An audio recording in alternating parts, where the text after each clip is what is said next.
Uso de la palabra el diputado Nicolás del Caño. Gracias, presidenta.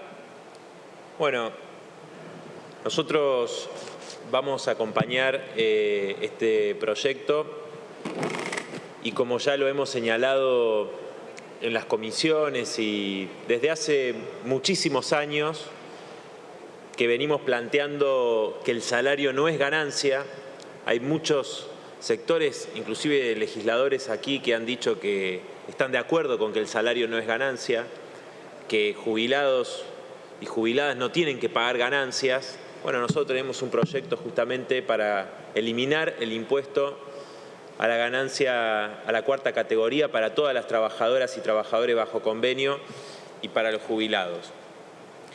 Creo que ya se dijo acá, pero me parece importante recordar esa promesa del expresidente Mauricio Macri de que los trabajadores no iban a pagar ganancia en la campaña electoral del 2015 y después más de 1 millón de trabajadores que no tributaban este impuesto pasaron a pagarlo, ¿no? Hizo la gran Menem, porque ahora nos dice el diputado Laspina que en el libro que sacó Macri reconoce que se equivocó en prometer esto. O sea que hizo la gran Menem de que si decía lo que iba a hacer no lo iban a votar, no lo hubiesen votado, ¿no?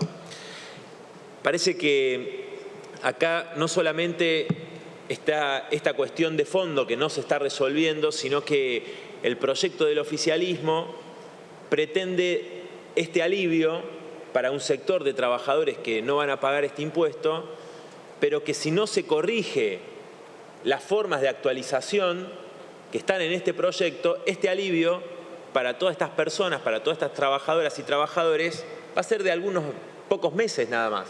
Ya lo vimos inclusive en el gobierno de Macri, que la actualización del RIPTE, que es el promedio salarial, mide el promedio salarial de los aumentos, eso después genera una distorsión cuando se dan los aumentos salariales, empieza a diluirse, ¿no?, este beneficio, porque muchos trabajadores, inclusive de los que pagan ganancias, pueden conseguir con su lucha, su organización, aumentos superiores a ese promedio y se va licuando, ¿no?, el beneficio que aquí se plantea. Entonces, en pocos meses van a volver a tributar ganancias muchos de esos trabajadores. Por eso nosotros planteamos que tiene que buscarse otras formas, otros mecanismos alternativos de actualización. Ahora, también quiero decir que acá no se está contemplando ninguna medida para la gran mayoría de la clase trabajadora, que no es alcanzada por este impuesto porque sus salarios son muy inferiores. Ni hablar de todos los que perdieron su puesto de trabajo. Ahora, hace muy poco se dio el último dato de desocupación, que asciende a más del 11%, ¿no? Pero si tomamos a quienes no buscan empleo por el desaliento, es muchísimo mayor la cantidad de trabajadores que están desocupados. Entonces, si sumamos trabajadores no registrados, informales, desempleados, trabajadores estatales que perdieron 30 puntos con respecto a la inflación en los últimos años, con el gobierno de Macri, también con este gobierno, los trabajadores registrados del sector privado que también perdieron, ¿no?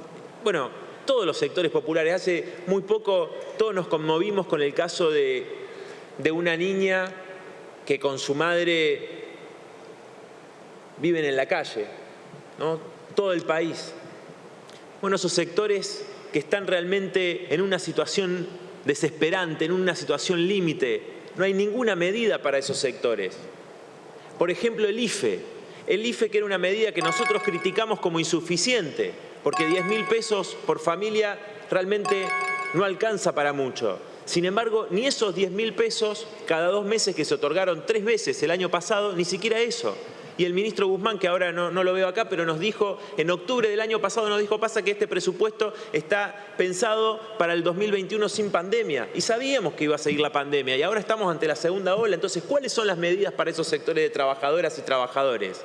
Mire, ustedes saben que nuestra labor no solamente está en este recinto, en las comisiones, sino también acompañando cada reclamo del pueblo trabajador. Estuvimos hace poco con compañeros y compañeras de la TAM que están reclamando por su fuente de trabajo. Estuvimos con compañeros del Hospital La Arcade en San Miguel que trabajan de manera precarizada con contratos mensualizados desde hace años, desde hace muchísimos años, con salarios miserables, los que estuvieron en la primera línea enfrentando la pandemia. Estuvimos con los trabajadores de la Clínica San Andrés que la cerraron, una clínica privada que, dicho sea de paso, hubo un paro impresionante de todos los trabajadores del sector privado el día viernes. Imagínense, para que Daer haya convocado un paro, la bronca que deben tener esos trabajadores que están con pluriempleo, precarizados, con bajos salarios. Bueno, esa clínica cerró y sus trabajadores están luchando, están peleando para que no cierre, tienen respiradores. Y están esos trabajadores que estuvieron en la primera línea. Estuvimos también en estos días con los ferroviarios tercerizados del Roca, de MCM, que están peleando por el pase a planta permanente. Lo mismo los compañeros tercerizados de Edesur, o los compañeros de GPS y otras empresas tercerizadas del Aeroparque y de Seiza, los aeronáuticos. Bueno, hay una infinidad en Mendoza con los trabajadores vitivinícolas de las viñas y bodegas que cobran salarios de 27.000 pesos. No se puede vivir con 27.000 pesos. Por eso, para nosotros tiene que haber medidas concretas. Y esas luchas que hoy se están dando, de distintos sectores del pueblo trabajador, muestran el camino, porque la dirigencia sindical realmente no solamente dejó pasar todas las medidas de ataques de las patronales. Diputado, si vamos cerrando. Sí, ya voy terminando, Presidenta. Durante este gobierno, sino que no movieron un dedo frente al brutal ajuste que hizo el gobierno de Macri.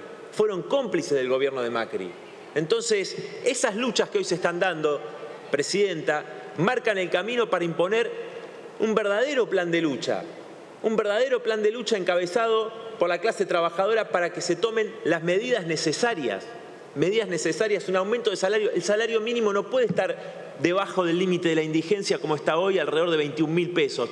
Mínimo tendría que ser de 50.000 en el camino de que sea un salario que pueda superar el costo de la canasta básica familiar. Mire, los cálculos que hacen, y con esto termino, los cálculos que hace el INDEC oficial, la canasta de pobreza está alrededor de 56.000 pesos. Pero los trabajadores de la Junta Interna de ATINDEC calculan la canasta de consumos mínimos en 88.000 pesos para una familia de 4 integrantes, 2 adultos y 2 menores. 88.000 pesos. La inmensa mayoría de la clase trabajadora no llega ni de cerca a esa cifra. Entonces, lo que se trata justamente es que aumenten las condiciones de vida. Se habla de un shock de consumo. Bueno, que aumenten las jubilaciones y los salarios de la clase trabajadora y realmente beneficiar a aquellos que se han quedado sin empleo con una medida de emergencia como un IFE y también medidas como un plan de obras públicas y todas las medidas que estén para generar empleo. Muchas gracias, señora Presidenta. Gracias, diputado.